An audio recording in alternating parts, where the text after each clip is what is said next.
Senhoras e senhores, dando continuidade ao nosso fórum, neste momento temos a honra de convidar para palestrar a diretora da Imaginar, Consultoria de Empreendedorismo e Inovação, doutora Solange Mata Machado, engenheira elétrica que passou pelos bancos escolares dos Estados Unidos e China, que durante sua carreira profissional foi executiva de grandes grupos nacionais e internacionais.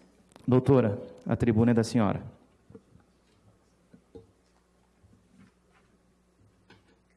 Bom, gostaria de dar os parabéns, em primeiro lugar, senhor prefeito, senhor presidente da Câmara, demais autoridades, por essa iniciativa, que eu considero fantástica, uma cidade começar realmente esse movimento de transformação, tanto da mentalidade quanto dos processos existentes. Então, o que eu preparei hoje para falar para vocês? Primeiro, porque eu não tenho toda a verdade com relação à inovação. Inovação ainda é um processo em estudo e em aprimoramento. Não é um processo que a gente possa se dizer como um planejamento estratégico, que a gente conhece muito claramente etapas, resultados, processos que interferem dentro de um planejamento estratégico. Inovação é um processo ainda em estudo e em aprendizado em todo o mundo. Mas a minha mensagem hoje para vocês, e se eu conseguir obter esse resultado, é trazer para vocês o senso de urgência, porque a gente precisa acordar do que a inovação está trazendo para o mundo e qual é o impacto dessa palavra hoje na vida pessoal de cada um de nós, na vida das cidades onde a gente vive e dos processos que estão acontecendo em todo o mundo.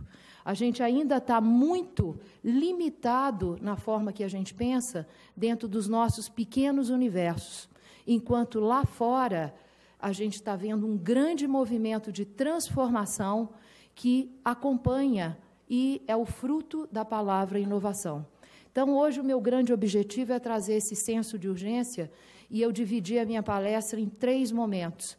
Falar um pouco desse senso de urgência, falar dos tipos de inovação, porque a gente também tem um mito do que é realmente essa palavra e do que quando a gente faz projetos desse tipo, o que eu estou almejando alcançar. E, por último, são modelos, processos existentes e, principalmente, o papel de um município, do governo e de todas as partes envolvidas dentro de um processo para atingir um objetivo que é uma transformação, uma mudança, não só da maneira de pensar, como dos processos existentes. Então, eu queria começar pedindo para já colocar o meu primeiro slide e falar... o meu primeiro... Pode colocar? Pode passar. Eu vou ver lá na frente. Aqui é um breve currículo meu, mas que já foi falado, a gente pode passar. Esse primeiro slide, ele está nos mostrando o seguinte: no século passado, nós vivíamos um pensamento linear. Então, eu diria que ali, aquela linha tracejada no meio daquele gráfico, eu marcaria como 1995, quando acontece o lançamento comercial pela Netscape da internet. Nós começamos, a partir daquele ponto, um processo de transformação acentuado. Então, o que nós vivíamos no século passado, que era uma linearidade, um pensamento linear, onde a gente poderia olhar para o retrovisor e planejar o futuro. Esse momento, em 1995, isso já começou a não ser mais possível. A turbulência começa a participar do nosso dia a dia. E, cada vez mais, à medida que a gente entra nesse século, eu começo a viver turbulências muito mais acentuadas em função da mudança das fronteiras, a eliminação das fronteiras. Pode passar, na hora que eu for falando. E que isso está trazendo um grande impacto em tudo ao nosso redor. E quando eu falo dessa turbulência, essa turbulência teve origem na própria internet, na conectividade, quando ela começa a ligar pessoas em todo o mundo, e hoje nós estamos falando perto de 2 bilhões de pessoas conectadas, com uma previsão de chegar a 2020, com 2/3 do mundo interligado, se a gente não vê uma antecipação desse volume de pessoas, com projetos como o Google Loom. Não sei se vocês conhecem, mas o Google Loom são balões imantados, lançados na estratosfera da Terra, para alcançar lugares ermos que não têm acesso a sinais, para que eles possam se conectar. Esse projeto já foi testado, em setembro de 2013, ele foi o primeiro lançamento, resultados positivos, o que indica que, muito rapidamente, a gente pode acelerar essa conectividade no mundo inteiro. E isso acelera o processo de conectividade, de integração, como também o processo de turbulência. E acelera os processos de desenvolvimento tecnológico. Você pode voltar um? Então, o processo tecnológico, ele está por trás dessa grande turbulência. E os grandes drivers ou impulsionadores dessa transformação da inovação, a origem tecnológica é muito forte, porque ela vai impulsionando e transformando os outros drivers, que são sociais, políticos e de alteração de processos no mundo. E aí eu posso falar de 3 grandes movimentos tecnológicos que estão existindo no mundo. O primeiro deles é a inteligência artificial. Quando a gente olha para trás e pensa que há 10 anos atrás a gente tinha o celular, mas não com essa veemência de uso do celular como uma fonte de informação. Hoje ninguém pensa em tomar uma decisão sem antes olhar a internet ou, principalmente, o seu dispositivo móvel. Eu, que me formei há mais de 30 anos em engenharia, eu posso dizer para vocês que o IBM 386, que eu perfurei cartão quando eu fiz a escola de engenharia, não tinha capacidade do meu celular. Então, isso, aliado com o processo de você ainda ter hoje a informação nas nuvens, está trazendo uma modificação muito grande nos sistemas de informação. Existe hoje, já em funcionamento na IBM, um computador chamado Watson, que ele tem uma capacidade de leitura de 1 milhão de livros por segundo. E isso vai para a nuvem. Então, imagine essa capacidade, essa inteligência colocada à disposição de qualquer ser humano conectado no mundo. Então, muda drasticamente o que a gente pensa de tecnologia. Então, a inteligência artificial ela está tomando uma posição extremamente relevante na nossa vida e nas nossas decisões. A segunda grande mudança tecnológica que a gente está vivendo se chama a impressão 3D. Então, aquilo que a gente lê e acha que está muito distante do nosso dia a dia, ela começa a entrar nos processos operacionais de qualquer setor. Essa semana passada teve em São Paulo um simpósio só sobre aplicações da impressão 3D. E fica muito patente que profissões do tipo dentista, não sei se tem algum dentista aqui na sala, ela vai tender a desaparecer. Por quê? Porque a própria impressora 3D, aliados com os processos de robótica, elas já vão eliminar a necessidade do ser humano olhar para uma boca, tirar um raio-x, fazer um molde, transformar aquele molde numa obturação e colocar na boca do paciente, porque isso tudo vai ser feito automaticamente. Nós já tivemos exemplos, durante esse fórum, desta aplicação. E não só o dentista, que, desculpa, eu fui enfática aqui em tomá-lo como bode expiatório, mas, na verdade, são várias aplicações da 3D, porque a tecnologia 3D, na verdade, ela muda a vantagem competitiva de negócios. Por quê? Ela muda a logística, ela muda a distribuição, ela muda fatores essenciais de negócio, como estoque, localização de estoque de segurança, e você passa a ter outras variáveis no processo. Então, a impressora 3D está desintermediando intermediando processos, ou seja, colocando cada vez mais manufatura ao lado do consumidor. E isso modifica modelos de negócio, modifica vantagens competitivas e transforma indústrias da forma como a gente conhece hoje. Hoje, se vocês entrarem na internet, já tem casas que foram produzidas em 3 horas, totalmente produzidas em 3 horas, com a impressora 3D. Então, a impressão 3D, ela já é uma realidade e ela já vai impactar grandemente os negócios que a gente conhece hoje. E o terceiro seria a robótica. A robótica é um grande impacto também em tudo que a gente conhece. E eu não estou falando, mais uma vez, só na indústria, mas na nossa vida pessoal, porque ela vai entrar dentro da nossa casa e vai substituir processos rotineiros. Então, cuidado de criança, cuidado com a terceira idade, processos hoje inteiramente que necessitam a intervenção do ser humano, vão ser 100% substituídos pela robótica. E aí a gente está vendo um grande movimento, não só social, como industrial. E isso vai ter um impacto social muito grande em todo o mundo, porque as pessoas vão ser substituídas. Pessoas que hoje se ocupam de processos serão substituídas pela robótica. Então, provavelmente, alguns de vocês devem estar pensando, bom, mas isso daqui vai acontecer daqui uns 50 anos no Brasil. Não, isso já é uma realidade hoje.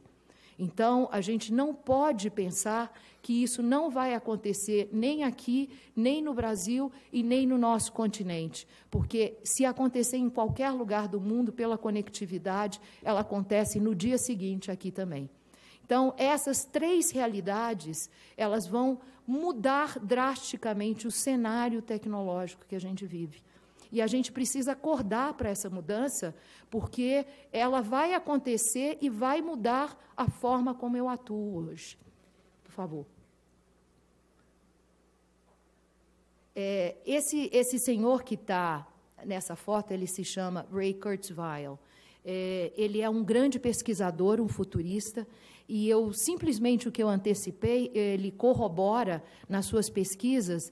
Hoje ele é o presidente, o mentor de uma universidade chamada Universidade da Singularidade. Essa universidade foi formada na Califórnia, ela tem mais 2 parceiros, assim, bem fraquinhos, que são Google e NASA, e que transformam essa universidade hoje no centro das pesquisas futuristas do mundo em termos de tecnologia. E o que o Ray colocou para a gente, ele esteve aqui no Brasil no final de 2012, e ele colocou 3 coisas que me deixaram muito assustadas com relação a esses avanços tecnológicos. O que o Ray falou nos próximos 10 anos, só para a gente ter ideia de como é que isso vai impactar a nossa vida, nos próximos 10 anos, provavelmente a gente vai ter uma mudança tecnológica de 20 anos daqueles anos que a gente conhecia. Nos 10 anos seguintes, dá para pôr o slide?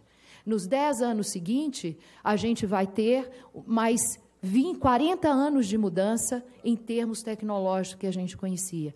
E nos 10 anos seguintes, vai clicando, por favor. E nos 10 anos seguintes, mais um. A gente vai ter uma mudança de 160 anos tecnológico. Olhem bem o que eu estou falando. Daqui a 30 anos, nós vamos ter um avanço tecnológico de 220 anos. Toda vez que eu falo isso, e uma vez que eu falei isso dentro de um setor de agronegócios, eu quase apanhei dos empresários. Porque eles falaram, você é maluca, isso não acontece e não acontece com relação a agronegócios. Mas levantou uma pessoa em minha defesa e falou, não se esqueça que hoje chineses já têm tecnologia de mapeamento do solo que consegue, por hectare ou até menos, diagnosticar a produtividade de 1 hectare de terra em qualquer lugar do mundo. Então, esse avanço tecnológico de 160 anos, ele está sendo acelerado por 2 grandes tendências. Primeiro, o volume de processamento de dados no mundo está aumentando exponencialmente, à medida que o custo de processamento cai drasticamente. E isso possibilita esse avanço tecnológico que ele está falando que irá acontecer. Então, é isso que nos espera nos próximos tempos. E essa turbulência com a conectividade e esse avanço tecnológico que é advindo da própria interação cada vez mais acentuadas em várias parcerias, em vários processos existentes no mundo, só tende a acelerar esse processo que a gente está vivendo. Então, nós estamos vivendo hoje uma ruptura global. Ou seja, tudo aquilo que eu conheço e sei, provavelmente não vai se aplicar nos próximos anos. Eu vou ter que reaprender a pensar. E esse é o princípio básico da inovação. Eu preciso me abrir para fazer um novo aprendizado da maneira de se pensar. Porque tudo que a gente já viveu até hoje foi relacionado com o pensamento linear. Então, é isso que está por trás do que nós estamos falando em termos de ruptura global. Pode passar, por favor? Então, o que eu estou falando? Clica, por favor. Nós aprendemos no século passado processos lineares, no quais 2 mais 2 é igual a 4. Ou seja, se vocês forem num banco hoje e forem tirar um empréstimo, vocês sabem exatamente todos os procedimentos que vocês vão ter que cumprir. Isso é um pensamento linear. Eu sei e conheço todas as respostas. À medida que nós fomos caminhando para o final do século, nós chegamos num outro tipo de pensamento, clica mais uma vez, que é o pensamento complicado. Eu não tenho a resposta, mas eu sei aonde achar essa resposta. Meu carro quebrou.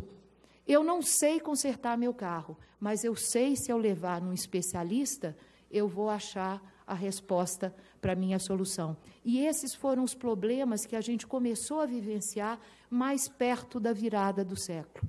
À medida que nós viramos o século XXI, nós entramos numa forma de pensamento complexo. Cada vez mais, se vocês fizerem um inventário do tipo de desafios que vocês têm, principalmente aqui na prefeitura, os problemas são cada vez mais complexos. Ou seja, eu preciso cada vez mais aumentar a produtividade ao mesmo tempo que eu tenho que diminuir custos. Eu tenho que ter pessoas mais preparadas à medida que não tenho mais condições de incentivá-las e pagá-las da mesma maneira. As variáveis hoje se retroalimentam. Um exemplo clássico por exemplo, você pega a pacificação das favelas no Rio de Janeiro. Soluções práticas, põe o exército que você vai pacificar. Dali a 3 meses não funcionou. Então, hoje, os desafios que a gente tem, tecnológicos, industriais, pessoais, cada vez se tornam mais complexos. A gente não tem solução. As soluções existentes são parciais. Você implementa aquelas soluções e, muito rapidamente, você descobre que elas não funcionam. Então, hoje, a gente está vivendo problemas nos quais eu não sei o que eu sei. Então, cada vez mais, eu preciso mudar a forma de pensar, criar novas soluções, trabalhar cada vez mais com padrões diferentes daquele que eu tinha antigamente, muito mais buscar solução, menos em fatos e muito mais na observação de padrões, que é o que me ajuda a identificar novas soluções, que é a inovação. Então, aqui eu começo a falar de trabalhar na experimentação.